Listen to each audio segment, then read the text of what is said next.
Hey, how you doing, brother? How you doing, man? Good to see you. Yeah, what's happening? How's your morning so far? It is still morning, correct? It is still morning. It's 10 o'clock here in the morning, and it was cold and icy here this morning. How about where you are? Yeah, same in South Africa. I keep telling people it's global warming on steroids. You never know what to expect. You never know what to expect. You wake up in the morning, it's raining, it's cold, then the sun is out, then it's raining and cold again. Yep, yep, Yeah, yep. yeah, We're yeah. about to we're about to come out of our version of winter here into what we affectionately call the mud season, which is about a Okay. solid month of everything thawing out and being brown before it gets green. So good The time. mud season. The mud season. I've just learned something new today. Yeah. So, what's the average morning for an award winning author?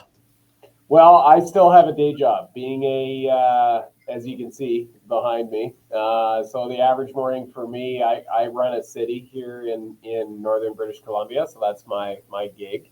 So my average day is whatever has landed on my desk that no one else was able to solve. So the only stuff that hits my desk are problems that weren't solved before they get here, and that can be any number of things from public safety issues to infrastructure failure to stuff we want to move forward to new developments in the city, and it could be any number of things. So it's never boring. Yeah, It's, yeah, yeah. it's always interesting and it's always different and it's often highly entertaining. Yeah, I can imagine. Huh? Well, at least you don't have an average, normal, boring day. No, no, no day is ever the That's a same. good Yeah, one. Well, before we get to how you fit that into, also being an award winning author, I mean, let's start at day one. How did it all start for you? Your creative journey. yeah. That'll be like a great starting point. Do you want me to dive in now just on that massive question? Yeah, let's go back as far as you want to go. When are we going back to school? Is that when your Yep. writing journey actually started? For bulk of the authors that actually come on, their journey started off like late in their life, like their 30s, 40s. So Yeah. how did it start for you? Mine started early. So I started writing when I was 12. So and the reason why I did that was I was just getting too old to play with action figures, and I had a lot of stories in my head that I wanted to get down. I wanted to write and to keep going with, but I was quickly becoming a teenager, and so my priorities changed, and I didn't have money for anything else back in those days. Like it never occurred to me to go out and get a video camera and make movies. Like I wouldn't even have known where to begin. I had no ability to code or to animate or to draw, but I could write. So that's where I started. It was cheap. All you need is a pencil and a piece of paper or a word processor, and you can kind of get Yeah, yeah, started. So it started there. It became a passion very, very quickly. I love the ability to escape. And then as I got into my late teens, I started working, moved out like most people do, paying rent, living your life, all those types of things with various jobs, and then decided that ultimately I still wanted to write. I wanted to be a novelist at some point in my life, but you can't. It's hard to make a go of that in Canada. Like it's not a massive market, and most authors in this country are starving authors, or like me, have a full time job. And so I thought the smart thing to do would be to go and get into a career that was writing based. And so I went and got a journalism degree and became a journalist. And that was sort of my first career after university. And the hope was that that would turn me into somehow I would meet publishers and write novels. And it didn't work that way at all. media, yeah. media, media doesn't really lead to being a novelist. At least it didn't in my case. It led to a whole bunch of other things. It led to public relations and communications, and then eventually public administration, running organizations, which has been really, really, really awesome. Like I love my day job, but what never went away was my desire to still be a novelist. Like that is it. Yeah, And yeah. so probably 5, 6 years ago, I started to get more serious about it. I was a little bit older. and started to disappear at nights downstairs to start learning how to write stories better than I had previously. And I found that, writing fiction is a lot different than writing corporate reports or writing communications or journalism. You borrow some skills, but a lot of it is very, very different. So I felt like I had to go back to school to learn how to write creatively. So I took some online courses and read a lot, studied a lot, and then just started and haven't stopped ever since. Yeah. So, two questions based on what you just said. Uh, like, what sort of content were you writing, in your, 12 years old? Can't Yeah, even say teens yet. What sort of content did you start writing with? yeah, it was fantasy is where I started. I mean, my passion, my home base, I guess you could say, as a reader, is high fantasy. And I'm a big fan of like Dungeons and Dragons books, and of course all the classic like Tolkien and C.S. Lewis and Sword of Shannara and Wheel of Time and all kinds of stuff. So I started in fantasy, but what I found was in fantasy, I like the darker side of things. I like the monsters. I like the creatures. Yeah. I like that side of it. And that lent itself eventually to horror. And that's where I've primarily been writing as a fiction writer for the last number of years, is in that genre, which I love. And so horror came to me, a little after fantasy, but it's a passion as well. And so, you can probably guess Halloween. I don't know if you guys celebrate Halloween in South Africa, but it's a big deal in Canada. And for us in our house, it lasts like a month. So like Yeah. it's a whole thing. Well, you my type of creative. I'm also a huge fan of horror. Oh, okay, Huge. right on. Yeah. Huge fan of horror. From movies to books, Yeah, more movies, but I'm also a huge fan of horror. You mentioned a word, escape, and why I want to yeah, touch on this. Like, I was on a podcast yesterday, but the tables were reversed. yeah, So I was actually, getting interviewed. And I told the host that I used to use music at that age to escape. And then one of the questions she asked me is, what were you escaping from? So when you say you were writing to escape, you want to share a bit on like what were you escaping from? yeah. That's a big question. I think I was escaping from a number of things. In my life. I think I grew up in a tough household. My mom was a single parent. My dad wasn't around a lot. My brother, who's my best friend now, we were not friendly when we were kids for the most part. It was pretty hard on everybody, but myself included. And we grew up in a rough neighborhood without a lot of money. Where I guess in some parts of the world, it's reasonable to dream that you'll go to university, that you could be a lawyer, that you could be an engineer or whatever, or a doctor. That was not the circumstances that I grew up in. The circumstances I grew up in were, just try to graduate high school and get a job, right? Like it wasn't there. We weren't shooting for the stars. Stay out of jail, was kind of what Yeah, I yeah, heard when I saw my father, right? Like, he was a good man, but that was, it was, the bar was pretty low. And I think that, for me, I'm naturally a very imaginative and creative person. And so I think sometimes the escape comes from bad things, but it also can come from good things too. Like there was definitely that side of it that drove my desire to escape into other places. But there was also an imagination and a freedom that I had as a child that also fostered that. That also came out of the circumstances under which I grew up. My mom was always big on movies and books and making sure that we got to get out and have adventures and to sort of spark the imagination. And she was always very, very supportive of that. And so that also sort of led me down a road that allowed me to dream in story form and create things in my head. And so I think those two things together became that desire for escapism, yeah, which yeah. today, like, I'm 40 now, like, it's still there. It's not any weaker. Like, I want to lose myself in a movie, in a show, in a book, in music, whatever it is, right? it takes you to another world. It You takes you know, to another it place. really does Yeah, take you to another world. yeah, You yeah, know, no, but 100%, I get where you're coming from. I mean, speaking about it, you see these sort of stories actually happening in movies. Where someone is coming, from an area where, look, can I go to university? Can I make something of my life? It seems so far fetched, like it's a yeah, stretch. It's a yeah, real stretch. And I've seen in so many movies myself, talented creators who are just, you know, writing, whereas the lyrics, with this aspiration to become a musician, or, writing like yourself to become an author, hoping one day that, will take them somewhere.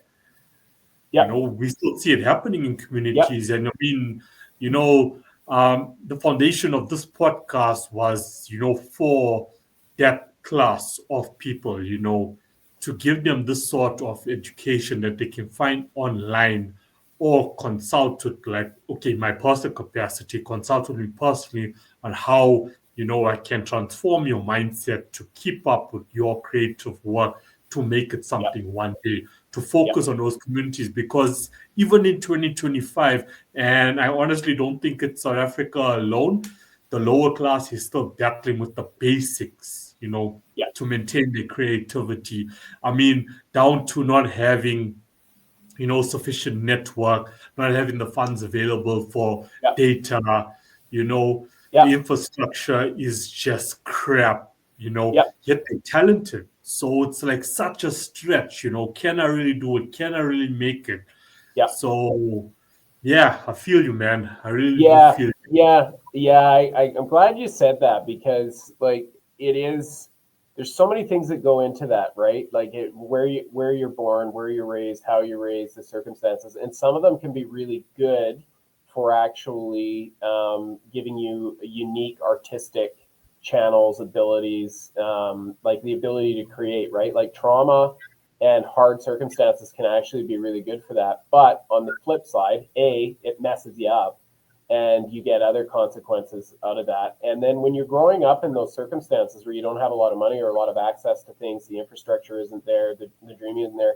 It's hard to find the time. Like you're hand to mouth, man. Like you're trying to just put food on the table. You're trying to look after your mom or your dad or your siblings, or whatever it is, and then what are you supposed to do? Like carve out 2 or 3 hours a day to work on your passion project? That can be hard, especially if yeah, you're working multiple jobs just to keep a roof over your head, right? That's a very real challenge. And so I think people who are find themselves in those situations are exactly the right people to be creating art because of their circumstances and what they come out of and their experiences growing up, which are so rich and unique, but also don't really have the space to do it, right? yeah, In a certain way, right? So yeah.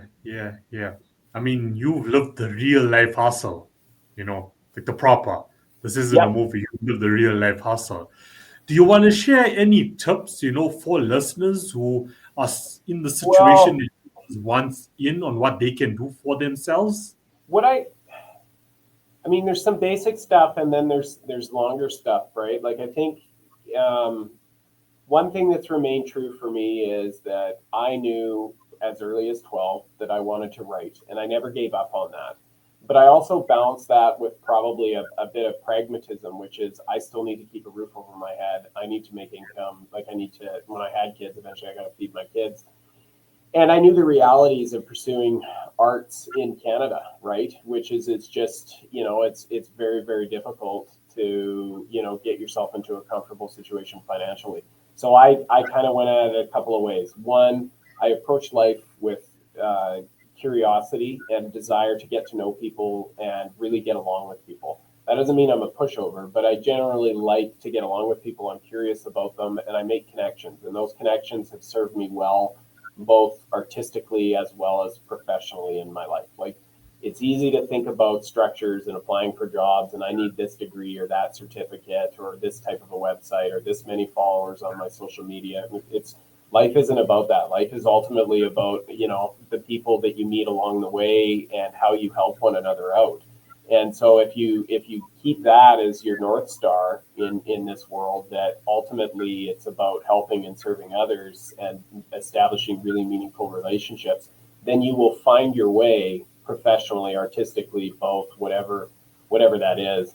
And then the second thing is like a work ethic that it falls on to basic discipline, right? Like I found, like as I got older and as my day job career progressed, where like it was busier and busier and busier, if I wanted to get to my art, I had to cut out other things in my life that were not productive. And so that's like I don't really drink anymore. I drank a lot when I was younger, in my late teens, in my early 20s, probably entirely too much. I really don't drink anymore because, like if I have more than one or two, then like I'm not writing that day. I'm not going to be working my thing. I'm not going to feel good, right? And so, and the same goes with my health. Like I make sure I sleep well as best I can and exercising and things like that, just to keep my energy levels up so that I can bring myself to this job every day, bring myself for my kids, and then find some time here and there with writing.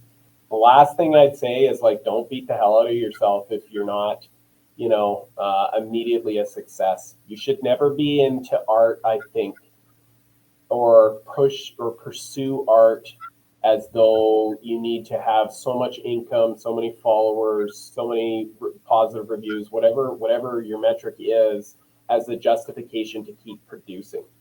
I think if you're going to produce art, you have to just accept and be the type of person that says, whether or not anybody reads, like in my case, my gibberish, I'm going to keep writing whether or not anybody reads it. Like it doesn't matter to me whether or not I make any money with it. I'm gonna keep writing. I'm gonna keep getting better at my craft, and I'm gonna keep putting stuff out there however I can, traditionally, self-publish, indie publish, whatever that is.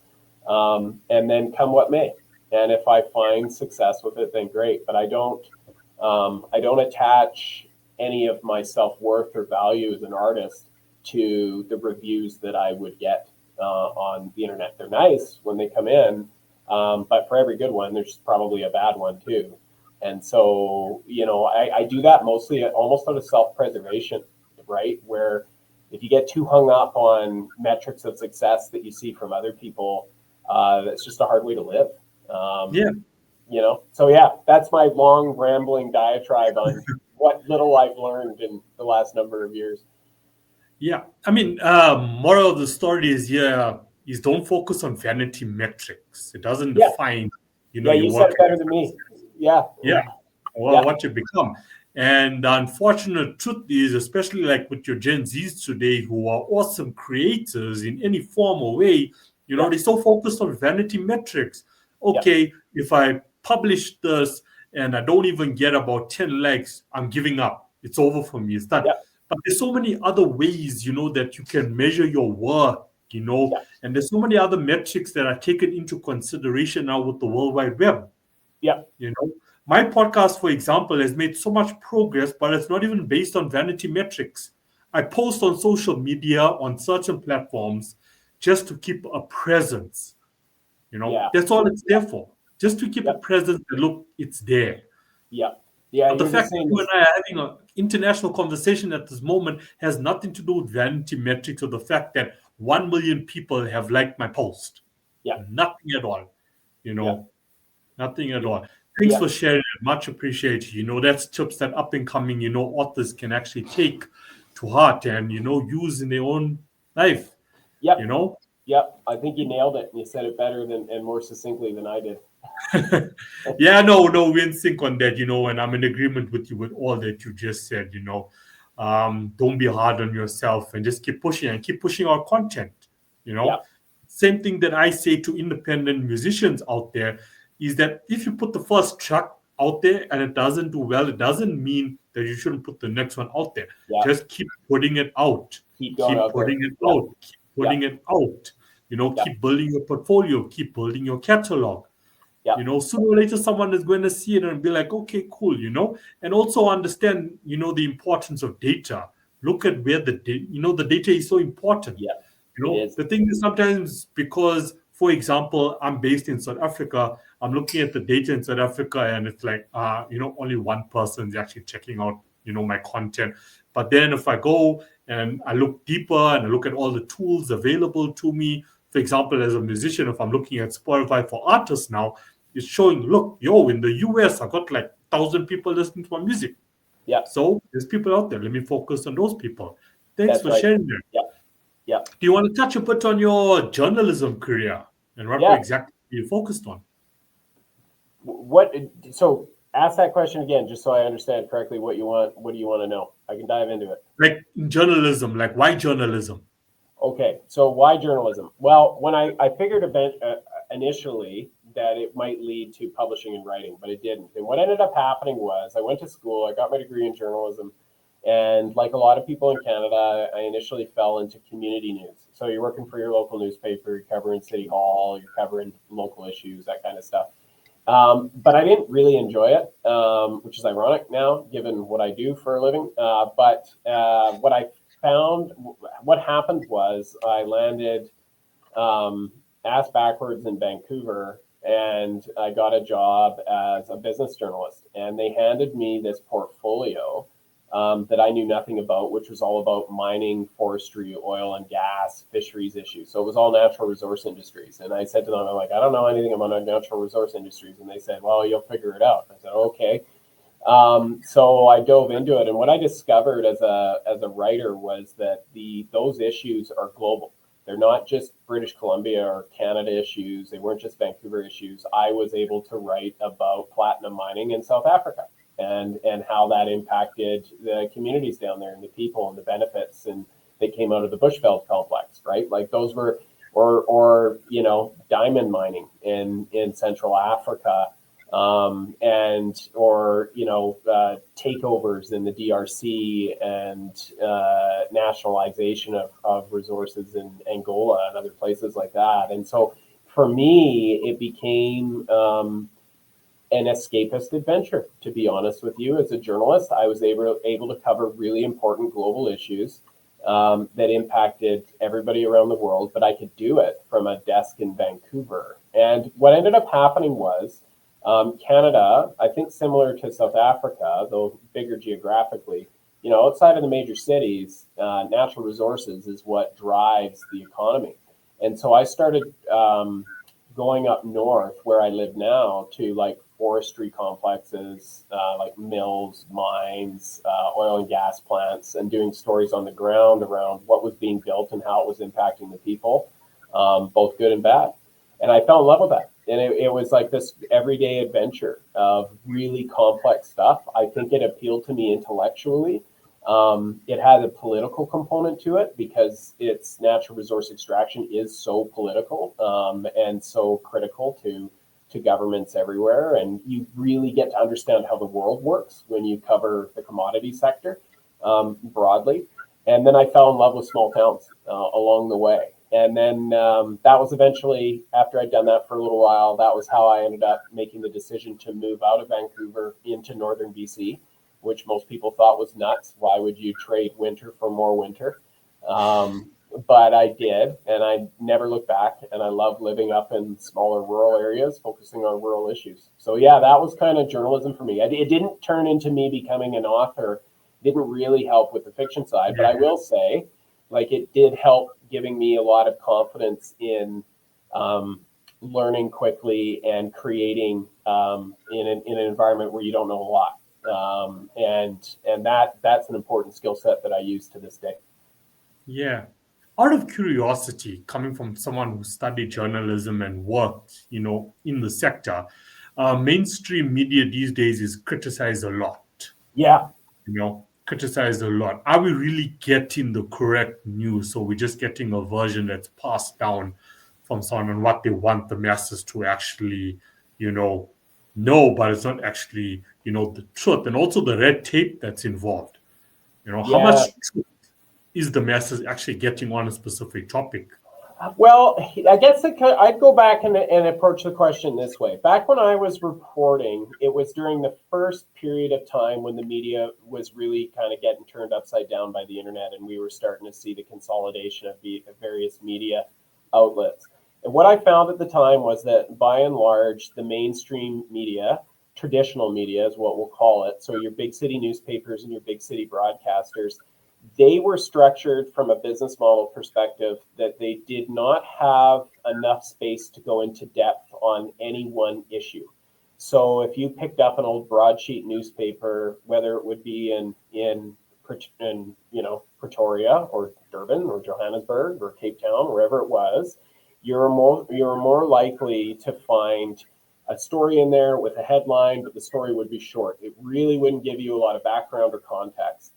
And then what happened was that over time, you got a bunch of reporters who were generalists. So back in the 60s, 70s, and 80s, you had more journalists that were really in depth on one topic. And as the fiscal position in the media in the Western hemisphere, that's where I come from in North America, changed, the businesses stopped investing in editorial. So you would say, well, we can't have as many specialist journalists, so we're going to have fewer journalists.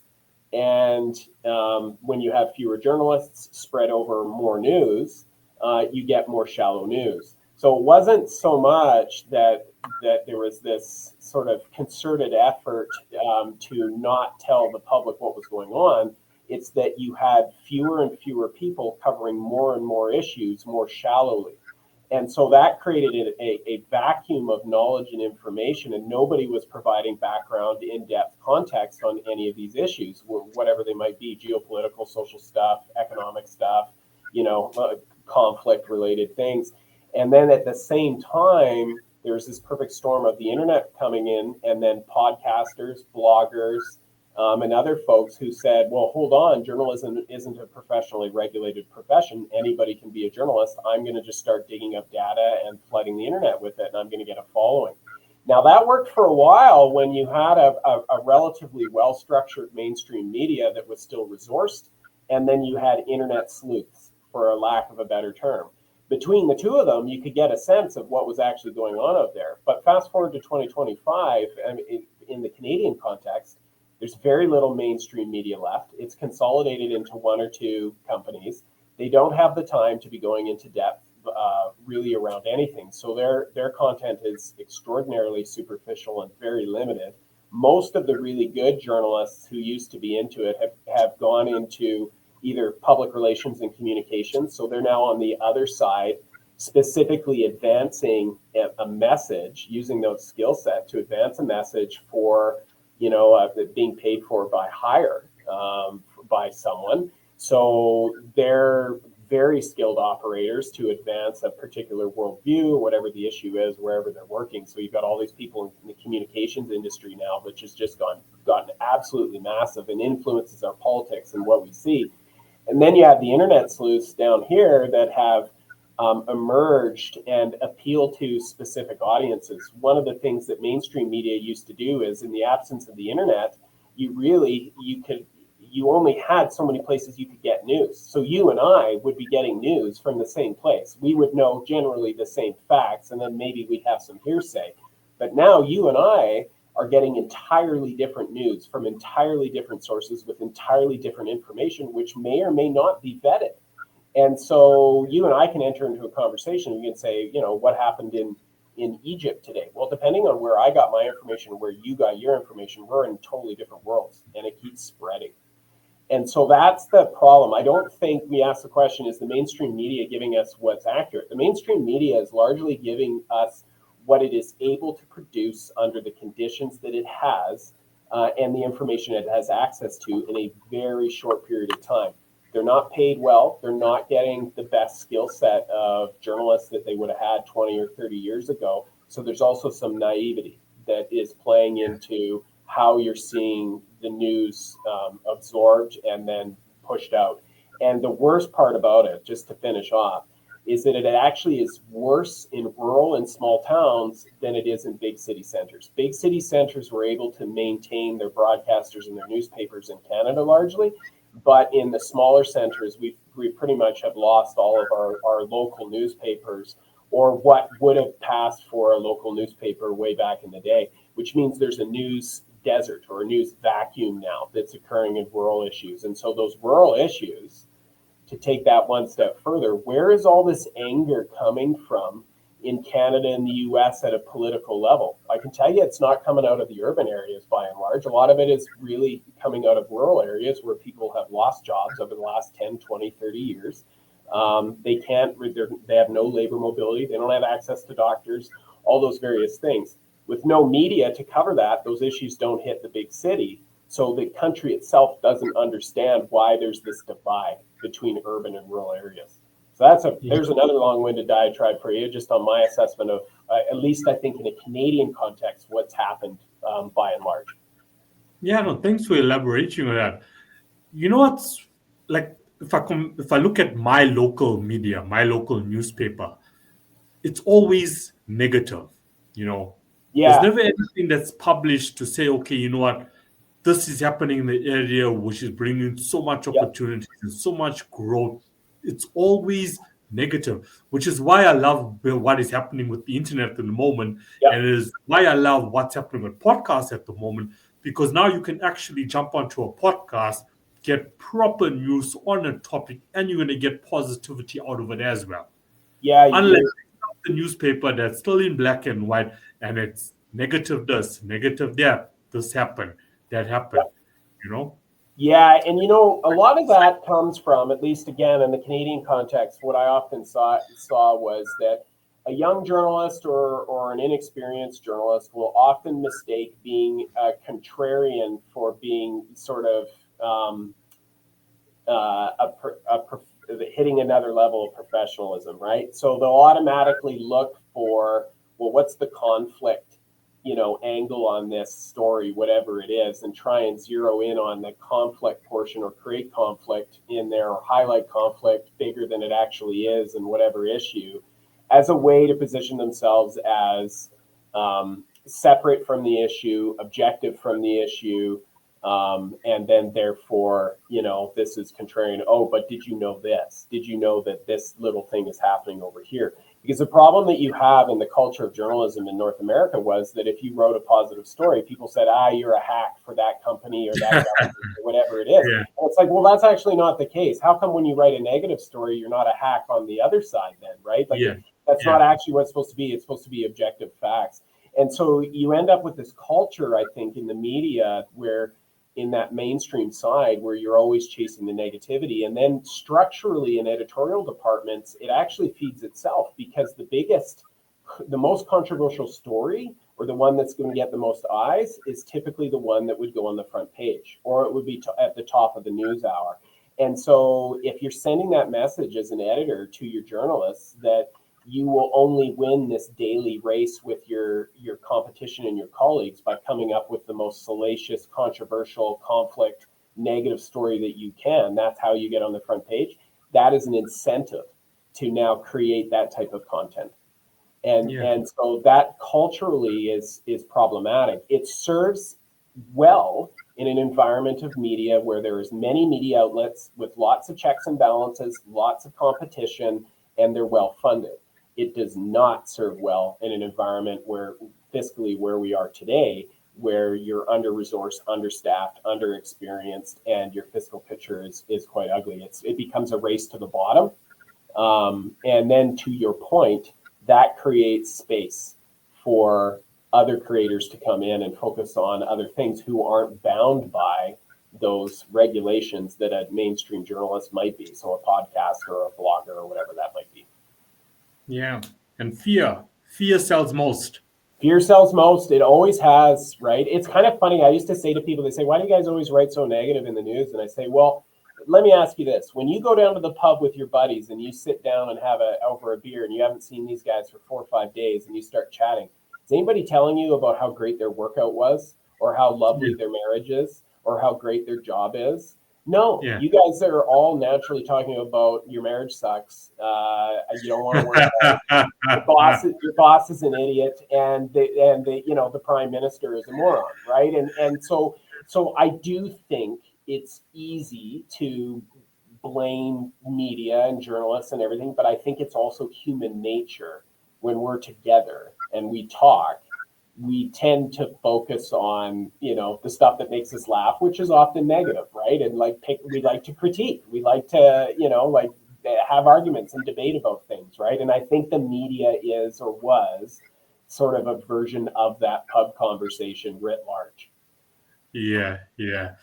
Well, we've spent a good 30 minutes getting to know you well, and also, touching on a topic that's extremely important because, I try to do my best as I can to get people away from, especially like in my local community, away from, the local media and just focus on, podcasts, focus on Yeah, platforms such as Medium, read those type of blogs, get like this broader understanding about the world that it's like yesterday again, referencing back to the podcast I was on, I said like the world is disastrous.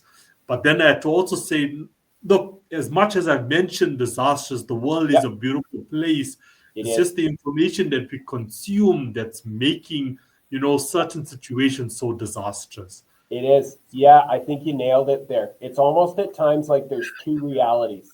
There's the digital reality and how planet Earth looks if you were only looking at it through media and social media lens.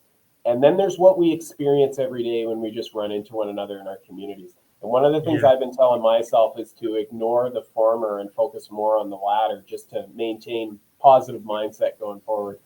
Yeah, 100%, 100%. So let's touch on your books and correct me if I'm wrong. You have two books at the Yeah, moment. That's good. Two books. Okay. Wolf at the Door. Let's start there. That's your previous book. Let's yeah. start there and then, we can transition into your latest book, which is also an award winning book. Yeah, for sure. So Wolf at the Door is a novella. It's a werewolf creature comedy horror.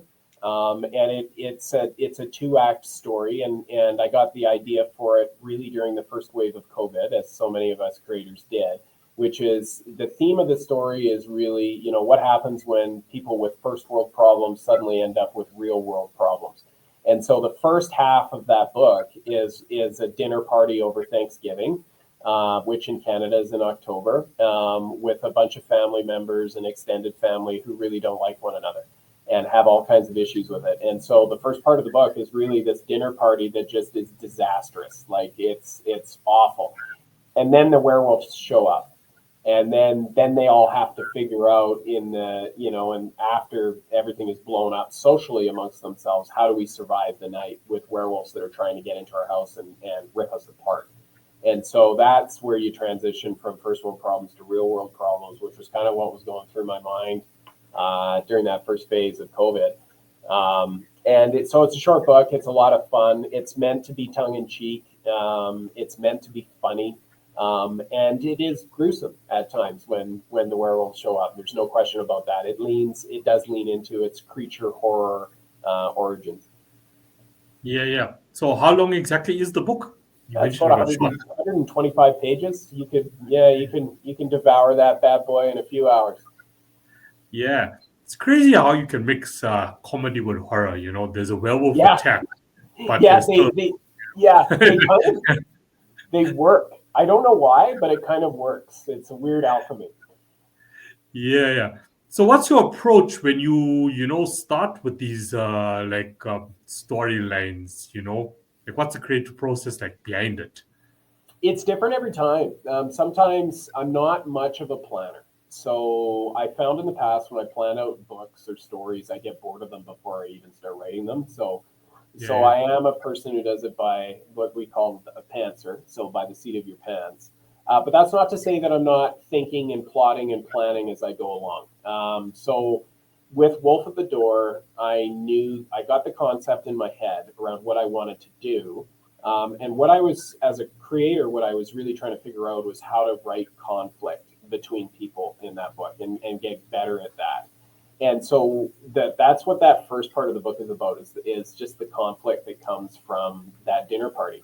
And the extent to which I did planning was I knew that it was going to be two acts, and I knew roughly how it was going to end. And I knew that it started at the dinner table, and I knew that it only took place in the house. So it was time and space limited, and that allowed me to keep the story tight. Like you can't really go beyond those boundaries or that period of time.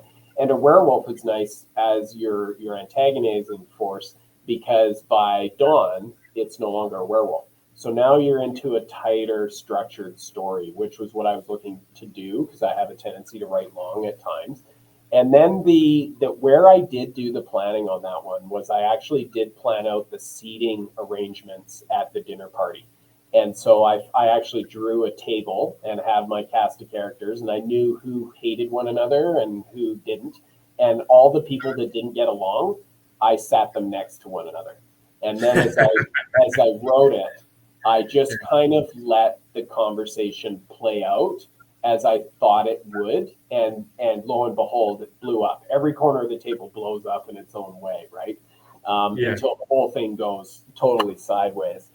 So that's how I planned it out, and then the rest of it, it was actually natural. Once the dinner party blew up, it was easy then to just cascade into the rest of the story, which is how do we survive the night? And then as people get slowly picked off, who's left, how do they survive it? That was relatively easy.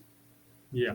Not to give too much away, because of course, we want people to Yeah, purchase and read the book. But like the yeah. werewolves themselves, are they linked like bloodline to the family at the table? No, Not at all. no, not at all. Not at all. No, They are linked socially, but they're not members of the family.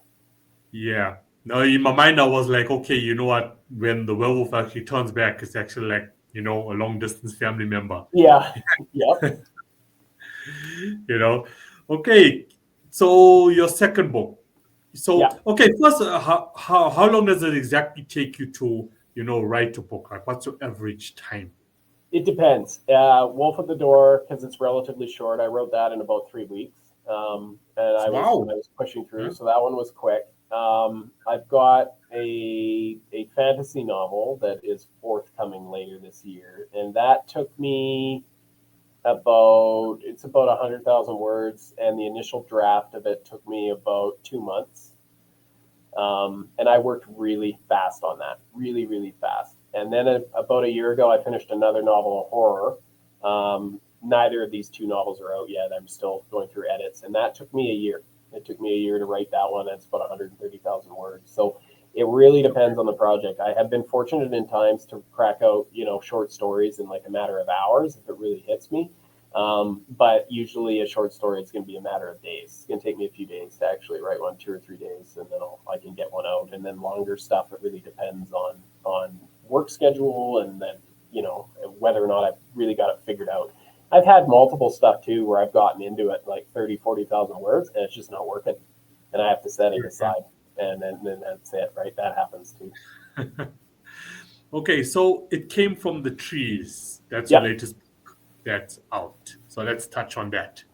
Yeah, It Came from the Trees is different. So it's a collection of 5 stories. And it is very specifically designed to be like a spin rack, pulpy fiction read like you would have found in your local corner store in the 1980s or the 90s. So 5 stories, mostly horror. There's one hard science fiction thriller in there, and then there's a dark fantasy one in there as well.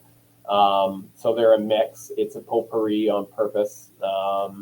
And it's got illustrations in for every story as well, which is something I also wanted to do. I really wanted to do a throwback to those types of pulpy kind of escapist creature horror or spooky stories that you would have found in the 80s and 90s from an author you've never heard of. And so that one, it's overall short. There's a novelette is the titler story. It Came from the Trees, and it starts off that way. And the other 4 are all relatively short. So it's clocking in at around the same length as Wolf of the Door, about 130 pages-ish that you can get through it, which I also like. I love anthologies, but anthologies are also hard to read.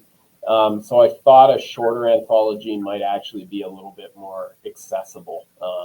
So yeah, that's It Came from the Trees. That one actually took me. I didn't intend to release it when I wrote all the stories initially. They just kind of it worked really well, and so that was why that all eventually came together and became my second release. And you've also won an award for this specific book as well. Yeah. So Wolf at the Door won a gold in horror from the Global Books, and It Came from the Trees won a bronze for in the short story collection from the Global Book Awards. So yeah, I've been surprisingly. It's nice to get the kudos. That's good currency Yeah, to yeah. keep trading on. And with these awards, sorry, out of curiosity, like what are the metrics actually? I have no idea. Uh, I have no idea. You apply for these things and submit and hope you're going to get recognized, and sometimes you do, and sometimes you don't. And it's, I always think of it as just two things. One, it's a bit of a confidence booster for us writers who are often Yeah, alone doing this stuff at odd hours of the day, and nobody understands why we're doing it or maybe even reads it. So it's nice to get some kudos that keeps you going as an artist.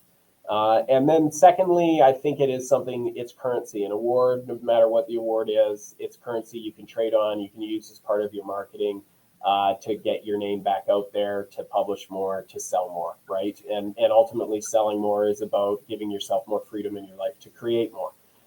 So that's really how I see those two things, confidence and currency. yeah, yeah, yeah. Man, I have to ask, and this is now, going back to the start of the conversation with you stating, you are a full-time job. How do you manage it all? You also mentioned, you ensure that you get enough sleep, you get exercise. How do you manage it all? You know? Um, I think as a journalist, I got really used to, maximizing your time because you were always working under deadline and had a lot to produce every day. So I'm really used to that like I can fit a lot into an 8 or 9 hour day. Like there's very few wasted minutes. So I work hard, and I focus on my work and I get my stuff done. But people say, because I've been asked this question a number of times, there's no such thing as balance. Like there just isn't. You're going to have periods of time in your life where you're just solely focused on work, and it's going to come at the expense of your family or social things. And then you're going to have time where you're going to have to create time where it's the other way, where you focus on your family, you focus on yourself. And you hope over a longer period of time that it balances itself out. It doesn't balance every day, but maybe over 6 months, a year and a half, you can look back and say, yeah, actually, pretty good balance there. I was able to move a bunch of things forward. In terms of my writing, I will usually when I'm creating, it's in the evenings when the kids are kind of already they're squared away, they're entertaining themselves. I'll go down and I'll sit down and I'll just say, hey, I only want 2 sentences. I'll write 2 sentences. And sometimes that turns into 10, 12, 100 sentences, and I keep going for a half hour, an hour. Sometimes it's two. Yeah, And I don't beat myself up about that. I don't worry about it being a good 2 sentences. I just worry about forward momentum. And if I don't get to it for a few days, I also don't worry about that. Like I've got a lot going on because I've got obviously my day job and I've got young daughters. And so the writing right now is something that I focused on, and I set goals every year and I try to achieve them. But I don't kill myself if I slip up on a goal, because the yeah. hope is that I'll get good enough at my craft that by the time I'm older and have more space in my life, then I'll really lean into it, and then it'll hopefully take off. Look, I mean, as a creator, just because you're doing more doesn't mean you're going to achieve more. No, Sometimes when you step away, from your yep, creative work for about a week or so, that's when your best creativity is actually going to come to yep, light.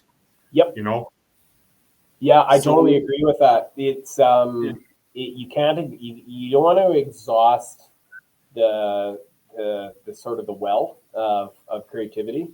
Like I often people say, like even just laying around, well, that's writing too. Because yeah, I'm thinking about something, right? Like something's going through my head, and it might be good, it might not be good, but that's all part of the process as well. So I'm sure it is for you, like especially around music and stuff. Like it's kind of always hanging out there, and then when you get something, you're like, okay, I'm gonna sit down, I'm gonna create, right? So it's a balance yeah. between good habits and discipline, and also like freedom to create when it's right, and to not when it's not working for you. It's like if you have writer's block, right? Mm-hmm. Don't overthink it in the moment, and tell yourself, okay, I have to figure this out now. I have to figure this out now. I am not going to sleep until I figure it out. Leave it where it's at. Give Yeah, yourself some time. Give yourself, a day or two, and it's going to come to you. It's going to It come will. to you. Yeah, Yep. that's what Yep. It's that's what yep. I need to get down next. That's how it Yep. happens. That's It honestly is how it how it happens. happens. Yeah, it Give happens yourself that some time way. out space. Yep. I was gonna say it's a bit like trying to beat a level in a hard video game. Like you keep going against this boss and you'll die and you'll die and you'll die and then you get frustrated. And then you'll die 20 or 30 times. And then you're like, okay, I'm turning it off. You go back to it the next day, you beat the guy the first time. And you're like, why was that so hard? And Yeah, it's the same thing, right? Like sometimes you just have to your point, you got to step away from it and then somehow it all kind of gels in a day or two, right? yeah, no, 100%. So tell me something. Are you self-published? Yes, both traditionally and self. Okay, how's that working out? It's good. I like the self-publishing. It works really well for me right now with where I'm at in my career, and the channels exist to do it really, really well, and retain creative control, marketing control, and all those things in a way that you can't when you're working with a traditional publisher. It's particularly nice when you're starting out because when you're starting out, you're not going to get a lot of interest from publishers. Even if they pick you up, like there's probably not a lot of marketing dollars going into it anyway. So you can launch yourself, but make no mistake, you have to treat it like a business. There's the creative side of this business, which is what you and I have been talking about in that creative pathway. But the moment at which you have decided, now I'm going to publish, now it's a business. And you Yeah, need to approach that as a business and you need to take it seriously. Don't approach it as an artist, because that is where you'll fall down and frustrate yourself. And realize, back to your points, you have to keep producing. So you do have to keep getting things out there. You got to build your brand over time. And so you're selling a product, right? And so yeah, your first book might not be huge, or maybe your first one is good, but your second one is a flop. That doesn't matter. You just keep going. You keep building that awareness. For me, because I've been published a lot in journalism, and had my name out there quite a bit on that side of things, I didn't see traditional publishing as I need that for my own to like justify my existence as a writer. I've been writing professionally, been published for many, many years. So I do a hybrid of self-publishing when I think it makes sense for the work, and then traditional publishing with publishers when it makes sense for that work. And so I'm on both sides of that fence, and I think a lot more artists are these days. And I think it works well too, because I think on one side it shows, hey, actually there are other people here who are willing to publish my work, and it validates yourself as an artist. But also it shows that entrepreneurial side. Hey, I'm going to also get my art out the way I want, and here's another way to find it, right? yeah, 100%. And editors, you work with editors? All the time, always. Yeah, yeah. Both developmental editors and copy editors. So I'll always try and clean something up as best I can, but like you can't see all your own mistakes. So you really do need, I recommend that before you ever self-publish. Get another set of eyes on it, professional eyes. It's worth the time, it's worth the money. Because once that work is out there, you really do want it to be the best version of it that it can be. Yeah. And this is a common question I always ask authors, at the end of the show is what is your take on artificial intelligence at the moment? Yeah, that's a good question. I have a couple of takes on it. I think on the one side, as an artist, I'm always trying to work with, when it comes to art, original art and illustrators, and not use AI. But on the other side of it, I also know from like a business and economics perspective, that cat's out of the bag and it's not going back in. And Yeah, so, and so I think it's largely a wasted effort to try and say AI should disappear. It's not going to disappear. It's only going to grow. And I think as artists, we need to be willing to accept that, and B, eventually look and see, well, where actually is it valuable. The tough part is with it, that anytime you're using it, you are potentially, you have the impact of does that coming out of another artist's mouth, right? So if I'm using AI, like, am I actually taking away work from another artist? And that's a tough question to answer. I think that's where we're at right now is trying to figure out the morals behind the tech. But the tech isn't going anywhere. It's only getting bigger. And it does make artistic creation far more accessible than it ever has been before. So there is a part of me, a tiny little part of me, that's kind of excited about where it leads. And I know that puts me at odds with most artists on AI these days, but I've never claimed to share everybody else's opinion on stuff. So that's kind of where I land. Yeah.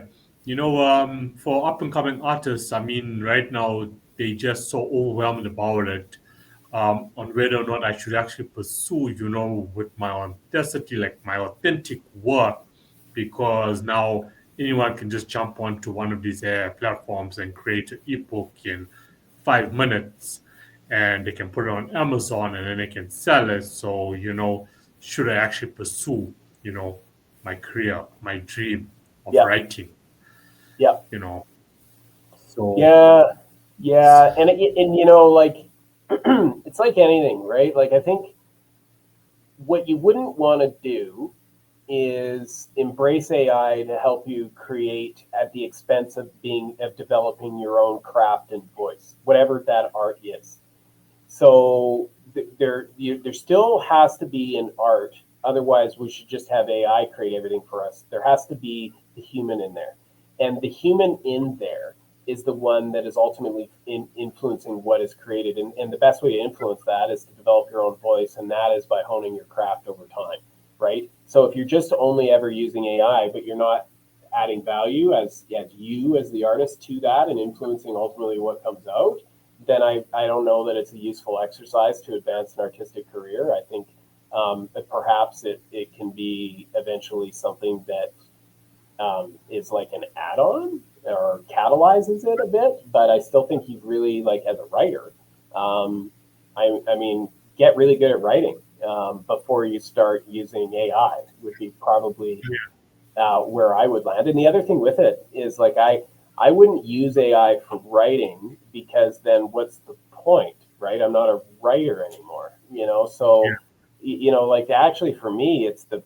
process of creation that is the valuable piece. It's not just seeing my name out there published. Like, that's vanity, right? That's the business side of it.